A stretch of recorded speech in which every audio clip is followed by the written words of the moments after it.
தேவனுடைய பரிசுத்த நாமத்திற்கு மகிமை உண்டாவதாக. உங்கள் யாவருக்கும் நம்முடைய ஆண்டவரும் இரட்சகருமாக இருக்கிற இயேசு கிறிஸ்துவின் நாமத்தினாலே எங்கள் அன்பின் வாழ்த்துக்களையும் ஸ்தோத்திரங்களையும் தெரிவித்துக் கொள்கிறோம். கர்த்தருடைய பெரிய கிருபையினாலே இந்த செப்டம்பர் மாதம் 21 நாட்கள் கர்த்தர் நம்மை கண்மணி போல காத்து இந்த 22ஆம் நாளை காண செய்த தேவனை நன்றியோடு கூட ஸ்தோத்திரிக்கிறேன். கர்த்தர் நம்முடைய ஜீவிதத்திலே பாராட்டின எல்லா கிருபைகளை நினைத்து நாம் கர்த்தருக்கு நன்றியுள்ளவர்களாக இருப்போம். நம்முடைய நீதியோ, நம்முடைய பரிசுத்தமோ, நம்முடைய நற்கிரியைகளோ ஒன்றுமல்ல. அவருடைய பெரிய கிருபை நம்மை இதுவரைக்கும் நடத்தி கொண்டு வந்தது, இதுவரை நம்மை தாங்கினது, இதுவரை நான் கொண்டு வருவதற்கு நான் எம்மாத்திரம் என்று பக்தன் சொல்லுகிறது போல நம்மை மட்டுமாய் தாங்கி ஏந்தி சுமந்து நடத்தின அவருடைய கிருபைகளுக்காக கர்த்தரை நன்றியோடு கூட ஸ்தோத்தரிக்கிறேன்.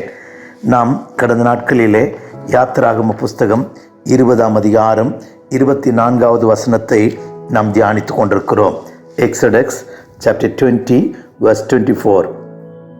மண்ணினாலே பலிபீடத்தை எனக்கு உண்டாக்கி அதன் மேல் உன் ஆடுகளையும் உன் மாடுகளையும் சர்வாங்க தகன பலியாகவும் சமாதான பலியாகவும் செலுத்துவாயாக. நான் என் நாமத்தை பிரஸ்தாபப்படுத்தும் எந்த ஸ்தானத்திலும் உன்னிடத்தில் வந்து உன்னை ஆசீர்வதிப்பேன். கர்த்தருக்கு ஸ்தோத்திரம். உன்னிடத்தில் வந்து உன்னை ஆசீர்வதிப்பேன். வானாதி வானங்களையும் கொள்ளாத தேவன், வானம் எனக்கு சிங்காசனம், பூமி எனக்கு பாதபடி என்று சொன்ன கர்த்தர் மனிதனை சந்திக்கும்படி அவர் பரலோகம் விட்டு இறங்கி வருகிறதை இந்த வசனத்திலே நாம் படிக்கிறோம். கர்த்தருடைய நாமத்திற்கு மகிமை உண்டாகட்டும். என் நாமத்தை பிரஸ்தாபப்படுத்துகிற எந்த ஸ்தானத்திலும் உன்னிடத்தில் வந்து உன்னை ஆசீர்வதிப்பேன் சொல்லுகிறார். கடந்த நாட்களிலே இதை குறித்த செய்தியை நான் தியானித்து கொண்டிருந்தோம். ஆண்டவரை கூப்பிடுவோம். தாவீதை போல நாம் கூப்பிடுவோம். ஆண்டவரே, எப்போது என்னிடத்தில் வருவீர், எப்பொழுது என்னிடத்தில் வருவீர்? கர்த்தருக்கு ஸ்தோத்திரம். when thou will I come unto me Lord, என்னிடத்தில் எப்போ வருவீர் ஆண்டவரே என்று கூப்பிடுவோம். அவர் வந்து நம்மை சுகமாக்குவார். அவர் வந்து நம்மை ஆசீர்வதிப்பார். அவர் வந்து நம்மிடத்தில் வாசம் பண்ணுவார். அவர் வந்து மறுபடியும் வந்து நம்மை சேர்த்து கொள்வார். கர்த்தருடைய நாமத்திற்கு மகிமை உண்டாகட்டும்.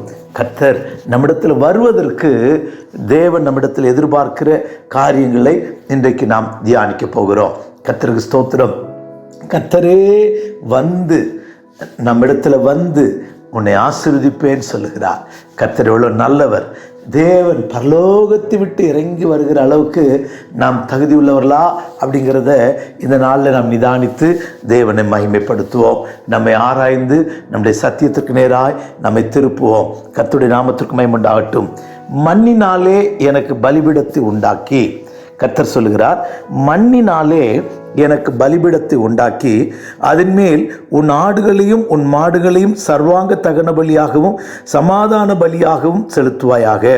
நான் என் நாமத்தை பிரஸ்தாபப்படுத்துகிற எந்த ஸ்தானத்திலும் உன்னிடத்தில் வந்து உன்னை ஆசீர்வதிப்பேன். மனுஷனே, நான் உன்னிடத்தில் வந்து உன்னை நான் ஆசீர்வதிக்க விரும்புகிறேன்.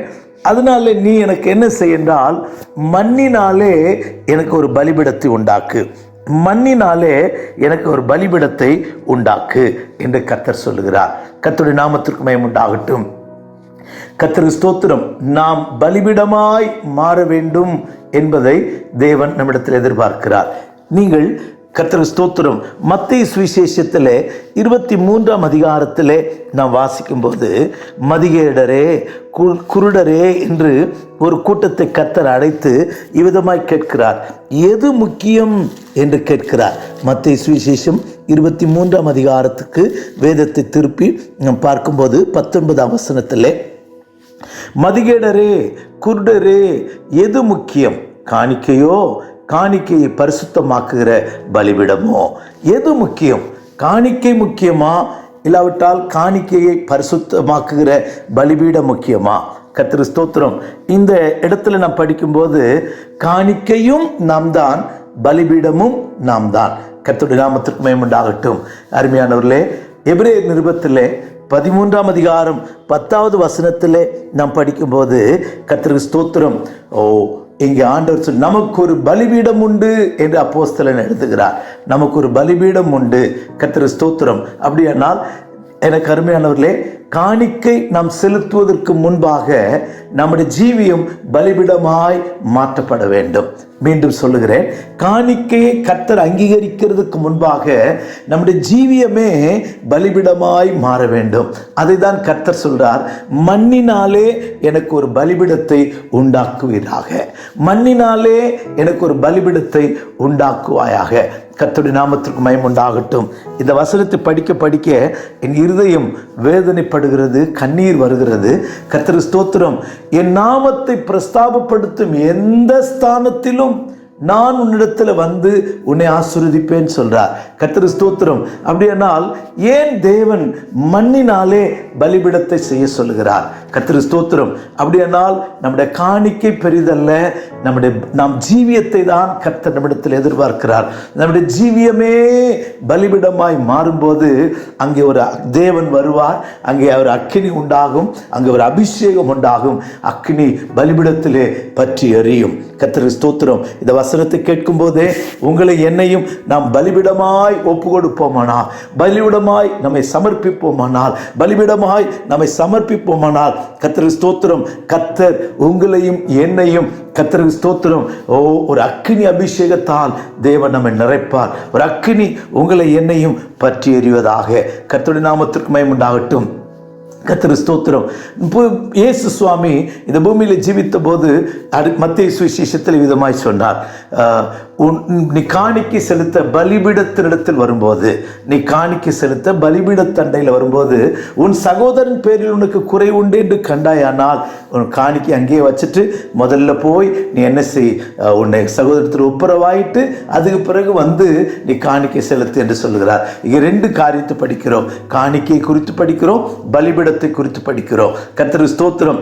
அவ காணிக்கை என்று சொல்வது கர்த்தர் ஸ்தோத்திரம் மனிதனையும் மனிதனையும் ஒப்புரவாக்க, பலி என்று சொல்வது தேவனையும் மனிதனையும் ஒப்புரவாக்க. கர்த்தர் ஸ்தோத்திரம். தேவனுடைய நாமத்துக்கு மகிமை உண்டாகட்டும். அவ காணிக்கையும் செலுத்தணும். அதனால்தான் எபேசியர் 5ஆம் அதிகாரம் 2ஆம் வசனத்திலே தேவன் எப்படி தன்னை ஒப்பு கொடுத்தார் என்று படித்தார். அவர் காணிக்கையாகவும் பலியாகவும் நம் தேவனுக்கு சுகந்த வாசனையான காணிக்கையாக பலியாக ஒப்பு கொடுத்தார் என்று படிக்கிறோம். கர்த்தர் ஸ்தோத்திரம். அருமையானவர்களே, அப்படியானால் பலி முக்கியமா காணிக்கை முக்கியமா என்று சொன்னால் பலிபீடம்தான் முக்கியம். பலிபீடம்தான், காணிக்கையை பரிசுத்தமாக்குகிற பலிபீடம்தான் முக்கியம். ஆனபடினாலே நம்ம ஜீவியத்தை பலிபீடமாய் மாற்றுவோம். கர்த்தர் ஸ்தோத்திரம். இந்த பலிபீடத்தை குறித்து நாம் ஆழமாய் படிக்கணும்னா பலிபீடம் கட்டினோட ஜீவியத்தை குறித்து நாம் இன்னும் ஆழமாய் நாம் கற்றுக்கொள்ள வேண்டியது நமக்கு அவசியமா இருக்கிறது. கர்த்தருடைய நாமத்திற்கு மகிமை உண்டாகட்டும். இப்பொழுது நம்ம சத்தியத்துக்குள்ள வருவோம். தேவன் ஏன் மண்ணினாலே ஒரு பலிபீடத்தை உண்டு பண்ண சொன்னார்? உன்னதமான தேவன், உயர்ந்த தேவன், ஒருவரும் சேரக்கூடாத ஒளியில வாசம் பண்ணுகிற தேவன், வானம் எனக்கு சிங்காசனம் பூமி எனக்கு பாதபடி என்று சொன்ன தேவன், ஏன் கர்த்தர் ஸ்தோத்திரம், பெரிய தேவன், தூதர்கள் பூஜித்த தேவன், ஏன் மண்ணிலே பலிபீடம் செய்ய சொன்னார்? மண்ணினாலே பலிபீடத்தை செய்ய சொன்னார் என்றால் மனிதனை ஆசீர்வதிக்க. அந்த வசனத்தை படிக்கும்போது என் நாமத்தை பிரஸ்தாபப்படுத்துகிற எந்த ஸ்தானத்திலும் உன்னிடத்தில் வந்து கர்த்தர் ஸ்தோத்திரனை ஆசீர்வதிப்பேன். மனிதனை ஆசீர்வதிப்பதற்கு, மனிதனை சந்திப்பதற்கு, மனிதனை உயர்த்துவதற்கு, மனிதனை மேன்மைப்படுத்துவதற்கு இன்னும் எத்தனையோ காரியங்களை சொல்லலாம். மனிதனே, உன்னை கர்த்தருக்கு ஸ்தோத்திரம் ஆசீர்வதிப்பதற்காக, உயர்த்துவதற்காக, மேன்மைப்படுத்துவதற்காக உன்மேல் ஆசையுள்ளவராய் அவ்வளோ பெரிய தேவன், வானாதி வானங்களும் கொல்லாத தேவன், ஒருவரும் சேரக்கூடாத ஒளியிலே வாசம் பண்ணுகிற தேவன், அவர் தன்னை தாழ்த்தினதை இந்த மண் பலிபீடம் காண்பிக்கிறது. கர்த்தருக்கு ஸ்தோத்திரம். அவ்வளோ பெரிய தேவன் தன்னை தாழ்த்தி இந்த பூமிக்கு வந்தார். கர்த்தருக்கு ஸ்தோத்திரம். அதனால்தான் இயேசு கிறிஸ்துவை குறித்து படிக்கிறோம், மரண பரியந்தம் தன்னை தாழ்த்தினார் என்று படிக்கிறோம். மரண பரியந்தம் அவர் தன்னை தாழ்த்தினார் என்று படிக்கிறோம். கர்த்தருக்கு ஸ்தோத்திரம். மனிதனே, உன்னை சந்திக்க, மனிதனே உன்னை ஆசீர்வதிக்க, மனிதனே உன்னை மேன்மைப்படுத்த, மனிதனே உன்னை மகத்துவமுள்ள மனுஷனால் உன்னை மாற்றுவதற்கு வானாதி வானங்களுக்கு கொள்ளாத தேவன் தன்னை தாழ்த்தினதை இந்த மண் பலிபீடம் காண்பிக்கிறது. அப்படியானால் இவ்வளோ பெரிய தெய்வமே தன்னை தாழ்த்தினாரானால், அருமையான சகோதரா, அருமையான சகோதரியே, நீங்களும் நானும் எவ்வளவாய் நம்மை தாழ்த்தணும், அதை தான் இந்த மண்ணினாலே எனக்கு பலிபீடத்தை உண்டாக்கு என்று சொல்லுகிறார். கர்த்தருக்கு ஸ்தோத்திரம். மண்ணினாலே எனக்கு பலிபீடத்தை உண்டாக்குவீர்களாக என்று சொல்லுகிறார். நம்முடைய ஜீவியத்தை நாம் இன்றைக்கு ஒப்பு கொடுப்போம். கர்த்தருடைய நாமத்துக்கு மகிமை உண்டாகட்டும். மண்ணென்று நாம் நினைப்போம். கர்த்தருக்கு ஸ்தோத்திரம். மண்ணென்று நினைவு கூற வேண்டும். கர்த்தருக்கு ஸ்தோத்திரம். 103 சங்கீதத்திலே 14வது வசனத்தை நான் வாசிக்கும் போது, சங்கீதம் 103:14 கர்த்தர் மனுஷனுடைய நிலவரத்தை விதமாய் சொல்லுகிறார். நம்முடைய உருவம் இன்னதென்று அவர் அறிவார், நாம் மண்ணென்று நினைவு கூறுகிறார். நம்முடைய உருவம் இன்னதென்று கர்த்தர் அறிகிறாராம், நம்மை மண்ணென்று நினைவு கூறுகிறாராம். கர்த்தர் ஸ்தோத்திரம். இந்த உலகத்தில் தேவனுக்கு என்று ஒரு காணிக்கை செலுத்துவதற்கு எந்த மனுஷனும் முன் வருவான். தெய்வத்துக்கு ஒரு காணிக்கை செய்வதற்கு பக்தி உள்ள எவனும் கர்த்தருக்கு தானே காணிக்கை என்று காணிக்கை செலுத்த வருவான். ஆனால் தன்னுடைய ஜீவியத்தை பலிபீடமாய் மாற்ற இந்த உலகத்தில் மனுஷர்கள் தன்னை ஒப்பு கொடுக்கிறது சாதாரண காரியம் அல்ல, அது லேசான காரியமும் அல்ல. கர்த்தர் ஸ்தோத்திரம். அது மிகவும் சிரமமான காரியம். ஆனால் தான் கர்த்தர் இன்றைக்கு நம்மிடத்தில் எதிர்பார்க்கிறது, உன்னை மண் பலிபீடமாய் உன்னை மாற்று, உன்னை மண் பலிபீடமாய் உன்னை கட்டி எழுப்பு. இந்த மண் எதை காண்பிக்கிறதாம்? நம்முடைய உருவம் இன்னதென்று அவர் அறிவார், நம்மை மண்ணென்று நினைவு கூறுகிறார். நம்முடைய படிப்பு, நம்முடைய அறிவு, நம்முடைய ஞானம், நம்முடைய பலன், நம்முடைய ஐஸ்வர்யம் இதெல்லாம் ஒன்றும் இல்லை. நாம் அவருக்கு முன்பாக மண்ணாயிருக்கிறோம். நம் மண்ணான மனுஷன் ஆண்டவரே, நம் மண்ணான மனுஷன் ஆண்டவரே. கர்த்தர் ஸ்தோத்திரம். நான் மண்ணானவன் என்று எந்த மனிதன் தன்னை தாழ்த்துகிறானோ அவன்தான், எந்த மனிதன் தன்னை உணர்கிறானோ அவன்தான் பலிபீடமாய் மாற்றப்படுகிறான். நான் மண்ணாயிருக்கிறேன் ஆண்டவரே, நான் வெறும் மண்ணாயிருக்கிறேன். இஸ்ரவேல் ஜனங்கள் கூட தன்னை தாழ்த்துகிற, ஆண்டவரே உம்முடைய கரத்தில் நாங்கள் களிமண்ணாயிருக்கிறோம், நீர் எங்கள் சிருஷ்டிகர்த்தா, நீர் எங்களை உருவாக்குகிறவர், நாங்கள் களிமண். கர்த்தருக்கு ஸ்தோத்திரம். அவர்கள் களிமண் என்று சொன்னார்கள். நம்ம சொல்லுவோம், ஆண்டவரே நான் வெறும் மண்ணா இருக்கிறேன் ஆண்டவரே. எல்லாமே மண்ணுதானையா, எல்லாமே மாய்தானையா, எல்லாமே மண்ணுதானையா, எல்லாமே மாய்தானையா. இந்த உலகத்தில் பார்க்கிற எல்லாம் மண்ணா இருக்கிறது. கர்த்தருக்கு ஸ்தோத்திரம். அப்படியானால் இந்த மண் எதை காண்பிக்கிறது? கர்த்தருக்கு ஸ்தோத்திரம். தன்னை உணரணும். மனிதன் தன்னை உணர்ந்து, நான் ஒன்றுமில்லை, என் படிப்போ அறிவோ ஞானமோ புத்தியோ ஒன்றுமில்லை, நான் ஜீரோ, உங்களுடைய கிருபை இல்லாவிட்டா ஒண்ணுமே இல்லை ஆண்டவரே, நீங்க இல்லைன்னா நான் ஒண்ணுமே இல்லை ஆண்டவரே. தன்னை உணரணும். கர்த்தருக்கு ஸ்தோத்திரம். அதனால்தான் என்னை இல்லாமல் உங்களால் ஒன்று செய்யக்கூடாது. கர்த்தருக்கு ஸ்தோத்திரம். யோவான் சுவிசேஷத்திலே 15ஆம் அதிகாரத்திலே இயேசு விதமாய் சொன்னார், என்னை இல்லாமல் உங்களால் ஒன்று செய்ய, என்னில் நிலைத்திருங்கள், நானும் உங்களில் நிலைத்திருப்பேன். கொடியான திராட்சத்தில் நிலைத்திருக்கிற கர்த்தருக்கு ஸ்தோத்திரம். என்னை இல்லாமல் உங்களால் ஒன்று செய்ய முடியாது. கர்த்தருக்கு ஸ்தோத்திரம். 5ஆம் வசனத்திலே, தானே திராட்சை செடி, நீங்கள் கொடிகள், என்னை இல்லாமல் ஒன்று செய்ய முடியாது, என்னை இல்லாமல் உங்களால் ஒன்று செய்யக்கூடாது. இயேசு இல்லாம we are useless. இயேசு இல்லாவிட்டால் நாம் ஒன்றுமில்லாதவர்கள், யூஸ்லெஸ். யோவான் சுவிசேஷத்தில் படிக்கும்போது இயேசு இல்லாத ஜீவியம் லைஃப்லெஸ், கிறிஸ்து இல்லாதவன் ஜீவன் இல்லாதவன் என்று படிக்கிறோம். கர்த்தருக்கு ஸ்தோத்திரம். அப்ப கிறிஸ்து இல்லாத ஜீவியம் மரணத்துக்கு ஒப்பான ஜீவியம். குமாரனை உடையவன் 1 யோவான் 5ஆம் அதிகாரத்திலே 12ஆம் வசனத்திலே, குமாரனை உடையவன் ஜீவனை உடையவன், தேவனுடைய குமாரன் இல்லாதவன் ஜீவன் இல்லாதவன். அப்ப இயேசு இல்லாத ஜீவியம் லைஃப்லெஸ். கர்த்தருக்கு ஸ்தோத்திரம். இன்னும் எபேசியர் 2ஆம் அதிகாரம் 12ஆம் வசனத்திலே கர்த்தருக்கு ஸ்தோத்திரம், முன்னே நம்பிக்கை இல்லாதவர்களாக இருந்தோம் என்று படிக்கிறோம். ஹோப்லெஸ். கர்த்தருக்கு ஸ்தோத்திரம். Useless, Without Jesus, we are a useless. Without Jesus, we are a hopeless. Without Jesus, lifeless people. நாம் இயேசு இல்லாத ஒரு ஜீவியம் செய்வோமானால் நம்மிடத்திலே ஒன்றுமில்லை. இதைதான் கர்த்தர் எதிர்பார்க்கிறார். நீ பலிபீடமாய் மாறுவதற்கு நான் ஒன்றுமில்லை ஆண்டவரே, நான் மண் என்று நினைவு கூறுவோம். வேதத்திலே அநேகர் கர்த்தருக்கு ஸ்தோத்திரம் தங்களை நான் எம்மாத்திரம், என் குடும்பம் எம்மாத்திரம் என்று தன்னை தாழ்த்தினார்கள். கர்த்தருடைய நாமத்துக்கு மகிமை உண்டாகட்டும்.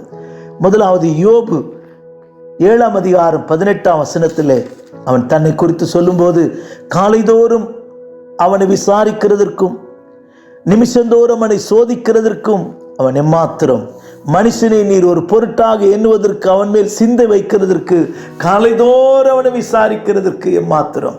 நான் காலையில் கர்த்தரை தேடுறேன், அதனால தான் கர்த்தர் என்கிட்ட வந்து பேசுகிறாரு, கர்த்தர் என்கிட்ட அப்படி பேசுகிறார், அப்படி தரிசனம் தருகிறார், வெளிப்பாடு தருகிறார். இல்லை, இதுக்கு நாம் தகுதி இல்லை.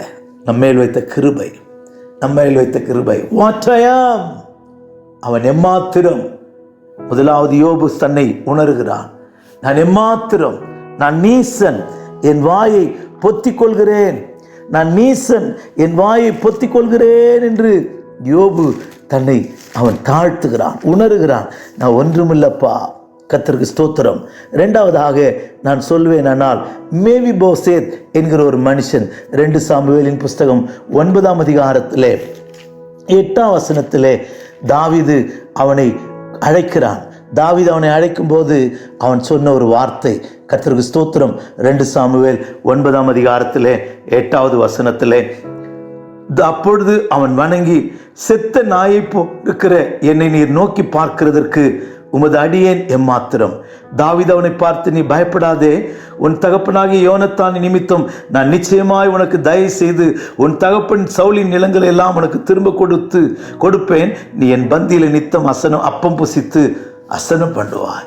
ஓ, முடவனாயிருக்கிற லோதேபாரிலே ஜீவிக்கிற இந்த மனுஷனுக்கு ஒரு சின்ன ஒரு உயர்வு வருகிறது. எருசலேமுக்கு வரலாம், ராஜாவோடு கூட பந்தியில் அமரலாம், ராஜபோஜனம் புசிக்கலாம். கர்த்தருக்கு ஸ்தோத்திரம். இந்த உயர்வு வந்தவுடனே காலர் தூக்கிட்டு நடக்கல. அவன் சொல்லுகிறான், செத்த நாயை போல் இருக்கிற என்னை நீ நோக்கி பார்க்கிறதுக்கு நான் எம்மாத்திரம். தன் தகுதியை உணர்கிறான், தன் தகுதியை உணர்கிறான். What I am Lord, what I am Master. கர்த்தர் உங்களுக்கு ஏதாயிலும் இவனை போல ஒரு ப்ரொமோஷன் கொடுத்துருப்பார்னா ஆண்டவர்கிட்ட சொல்லுங்க, நான் இல்லை ஆண்டவரே, நான் இல்லை ஆண்டவரே, உடைய கிருபை என்று சொல்லுவோம். கர்த்தருடைய நாமத்திற்கு மகிமை உண்டாகட்டும். ஓ, யோபு என்னை விசாரிக்கிறதுக்கு எம்மாத்திரம் என்று சொல்கிறான். மனுஷனே, தேவன் உங்களை என்னை விசாரிக்கிறதுக்கு நாம் தகுதி இல்லை. மனிதனே, தேவன் நம்மை உயர்த்துவதற்கு நாம் தகுதியானவர்கள் அல்ல. இதுதான் பலிபீடம், மண்ணினாலே பலிபீடத்தை உண்டாக்குவது. கர்த்தருக்கு ஸ்தோத்திரம். அதோடு மாத்திரமல்ல, தாவீது நான் ஆலயத்தை கட்டுவதற்கு நான் எம்மாத்திரம். 2 நாளாகம புஸ்தகம் 2ஆம் அதிகாரத்திலே கர்த்தருக்கு ஸ்தோத்திரம் சாலமோன் சொல்லும்போது இவ்விதமாய் சொல்லுகிறான். கர்த்தருக்கு ஸ்தோத்திரம். 2 நாளாகம புஸ்தகத்திலே 2ஆம் அதிகாரம் 2வது வசனத்திலே, வேற ஒன்று இல்லையா, நான் ஆலயத்தை கட்டுவதற்கு நான் எம்மாத்திரம். 2வது வசனத்திலே வாசிக்கிறேன்.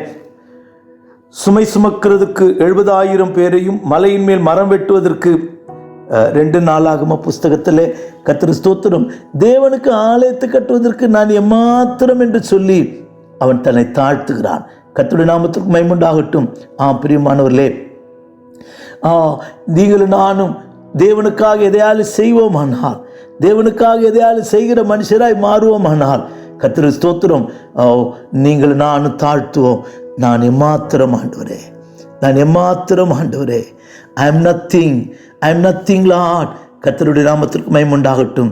அப்படியாய் நாம் கர்த்தருக்கு ஸ்தோத்திரம் தேவனுக்கு முன்பாய் நம்மை தாழ்த்துவோம். இவ்வளோ பெரிய வேலை செய்வதற்கு, இவ்வளோ பெரிய நன்மை செய்வதற்கு நான் எம்மாத்திரம் ஆண்டவரே. 2 சாமுவேலின் புஸ்தகம் 7ஆம் அதிகாரம் 18வது வசனத்திலே, 2 சாமுவேல் 7ஆம் அதிகாரம் 18வது வசனத்திலே அவனுக்கு ஒரு நன்மையை கர்த்தர் சொல்லுகிறார்.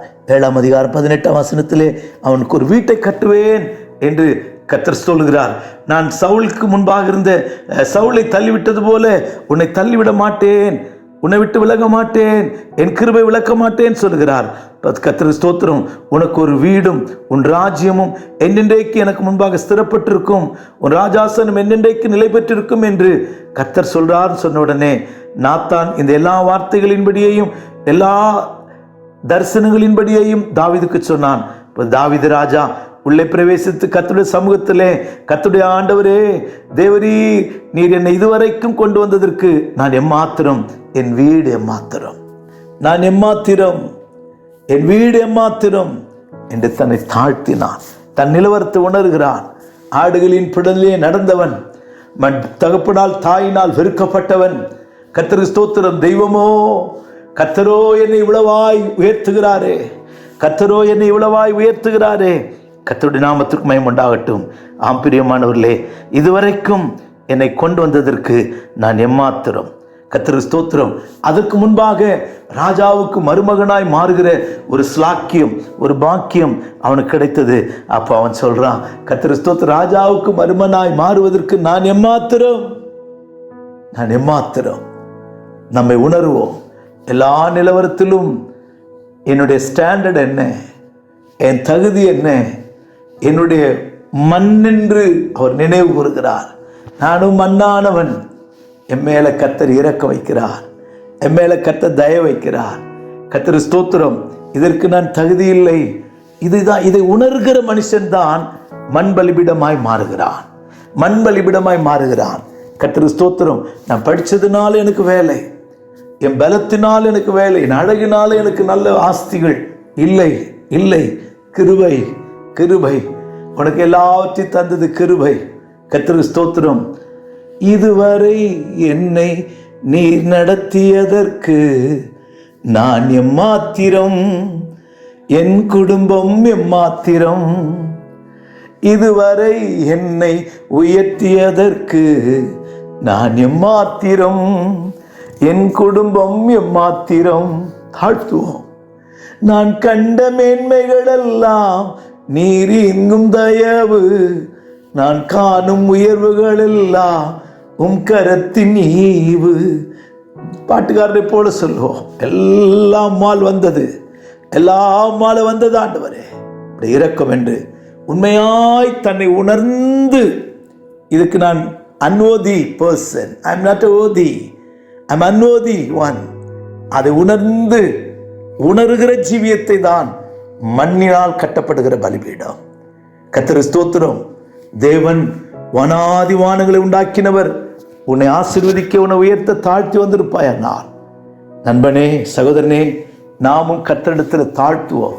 நான் ஒண்ணுமே இல்லையா, நான் ஒன்றும் இல்லையா, ஜீரோ ஐயா, என்னை உயர்த்துவதற்கு நான் எம்மாத்திரம் என்று தாழ்த்துவோம். தாவீதை போல என்னை விசாரிக்க நான் எம்மாத்திரம் என்று யோபை போல. கர்த்தருக்கு ஸ்தோத்திரம். செத்த நாயை போல் இருக்கிறேன்னு நோக்கி பார்க்க எம்மாத்திரம் என்று தாழ்த்துவோம். ஆபிரகாம், ஆண்டவரே சாம்பலும் தூசியுமானவன் பேச துணிந்தேன் என்றான். அவனை கர்த்தர் உயர்த்தினார். நீங்களும் நானும் அப்படியே மண் பலிபிடத்தை, மண்ணினால் பலிபிடத்தை உண்டாக்குவோம். கர்த்தருக்கு சித்தமானால் அடுத்த பலிபிடம் கல்லினாலே பலிபிடத்தை குறித்து தியானிப்போம். கர்த்தருக்கு ஸ்தோத்திரம். நம்மை தாழ்த்துவோம். உள்ளது போல நம்மை ஒப்பு கொடுப்போம். நம்மை உண்மையான நிலவரத்தை உணர்ந்து ஒப்பு கொடுப்போம். கர்த்தர் நம்மிடத்தில் இறங்கி வந்து நம்மை ஆசீர்வதிப்பார். ஆசீர்வாதத்தை பெற்றுக்கொள்வோம். ஜெபிப்போமா. கர்த்தாவே, உமக்கு ஸ்தோத்திரம். நம்முடைய இரக்கங்களுக்கும் கிருபைகளுக்காய் ஸ்தோத்திரம். மண்ணினாலே எனக்கு பலிபீடத்தை உண்டாக்கி சர்வாங்க தகனங்களை சமாதான பலிகளையும் இடுவாயாக. என் நாமத்தை பிரஸ்தாபப்படுத்தி எந்த ஸ்தானத்தில் வந்து உன்னை ஆசீர்வதிப்பேன் சொன்னீரே. நாங்கள் மண்ணினால் பலிபீடம் கட்டுகிறவர்களாய் எங்களை மாற்றும். மண்ணினாலே பலிபீடத்தை உண்டு பண்ணுகிற ஜீவியத்தை தாரும். தன்னை மண்ணென்று நினைவு கூறுகிறீர். நாங்கள் மண்ணென்று ஒவ்வொரு நாளும் நினைவு கூர்ந்து, ஆண்டவரே, எங்களோட தகுதியின்மையை, எங்களுடைய கர்த்தாவே தகுதியின்மையெல்லாம் நாங்கள் நினைவு கூர்ந்து, ஆண்டவரே இதெல்லாம் உம்மால் உண்டானது, இதெல்லாம் உம்முடைய தயவு, எல்லாமுடைய கரத்தின் ஈவு என்று சொல்லி உம்மை எப்போது நாங்கள் மகிமைப்படுத்தி கொண்டே இருக்க எங்களுக்கு உதவி செய்ய சுவாமி. கிருபை எங்களை நடத்தட்டும். எங்கள் எந்த பெருமையும் இது என்னால் வந்தது, என் சாமர்த்தியத்தால் வந்தது, ஆண்டவரே நாங்கள் சொல்லாதபடி எல்லாம் கிருபையால் உண்டது, கிருபையால் என்று சொல்லி மகிமைப்படுத்த எங்களுக்கு அனுக்கிரகம் செய்யும். கிருபை எங்களை நடத்தட்டும். இயேசுவின் நாமத்தில் பிதாவே. ஆமென். ஆமென். God bless you. Praise the Lord.